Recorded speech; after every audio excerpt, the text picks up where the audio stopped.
these are the ways that we grow early spring vegetables.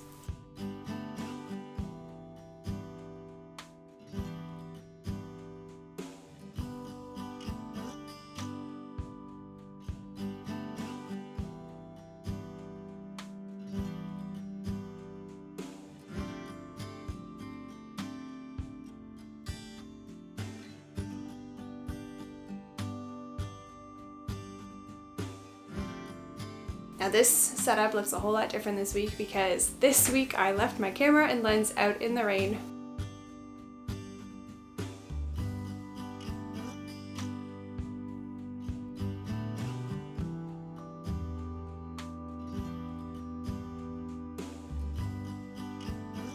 If you've been following us, we are planting a whole garden out here in our small backyard. Keeping a toddler away from this camera is a trick. If you've been keeping up with us, we are trying to grow as much food as possible in this little tiny yard. Actually, this is not that tiny compared to what most people get to garden with, so we are fortunate. But we're trying to figure out how to grow as much of our food as possible and how to grow stuff that we can store throughout winter. So if you're interested in that, would you consider liking this video, subscribing to this channel, and following along with us? We're also planting a whole bunch of stuff in containers this year, because I think it's very valuable to see every single vegetable grown in a pot somehow. For those of you who are growing gardens in small balconies or little patios, totally possible. If you consider how the light moves and where you are storing your pots and what you're growing in, I think this is totally possible. So we're doing both this year. And I've got another video showing you our early spring garden in pots that were just recently transplanted. As you can see, I'm busy planting our big supply of food in these garden beds here. One of my big goals this year is getting succession sowing down to a T. And I just made a video about the reasons why that is important and how to do that just last week. So if you're interested in that, I'll link the video.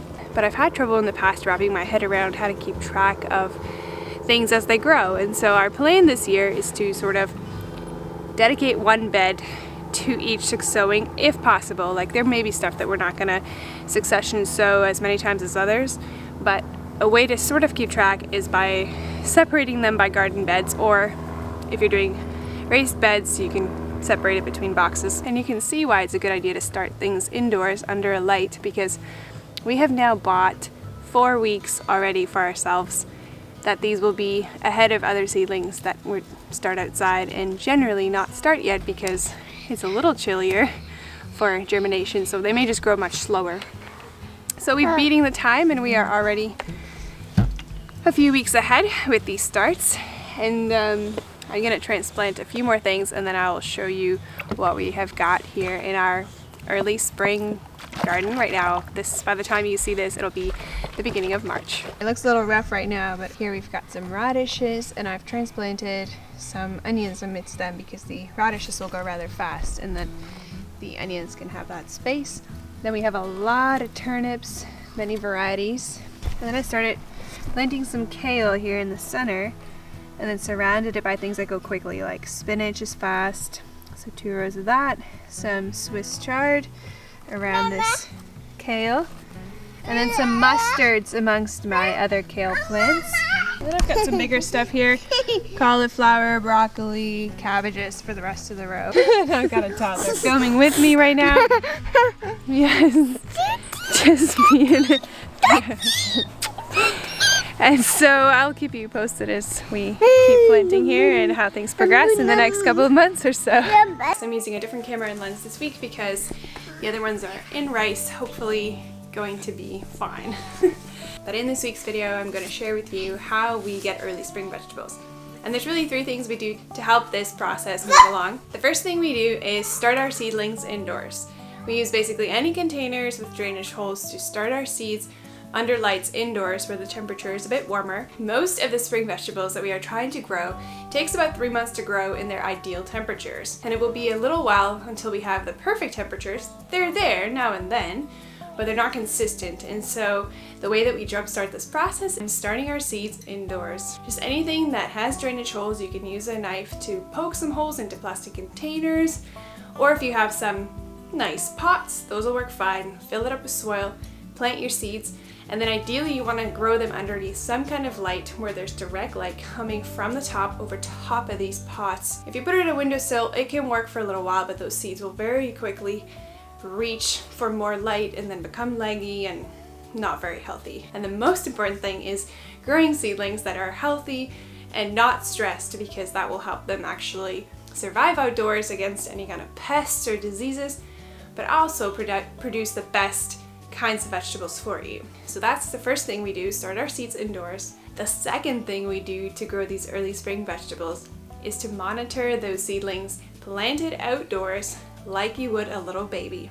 How I do that is checking my weather app very regularly, making sure that anytime we get down to low or maybe freezing temperatures, I cover up these seedlings at night to make sure they're not getting all that much cold.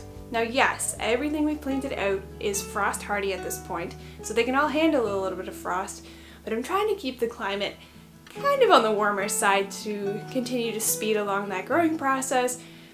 Every time they get really, really cold, it just takes them a little bit longer to grow because it's not their ideal temperature. It is important to note that it is good for them to get used to all kinds of temperature, even cooler temperatures. That just makes them more strong.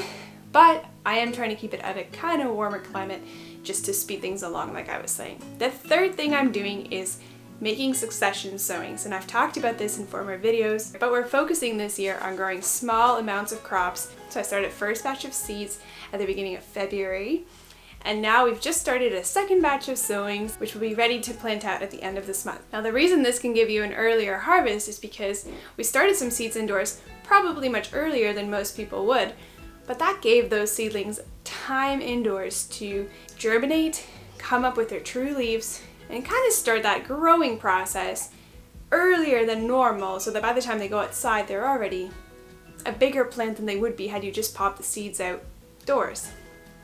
And by continuing this process, you're kind of staying ahead, or at least with the season, almost like if you were to buy all of these plants directly from a nursery or a greenhouse in your area that start all of their seeds ahead of time and get them up into little pots and plants, so that by the time you take a walk through the nursery, you're buying a plant that's, you know, a month or two old already. So they've bought a lot of growing time already for you. And so starting a succession plan where you can kind of do that for yourself will get your seedlings ready earlier, but also keep that process flowing so that you're continuously getting food.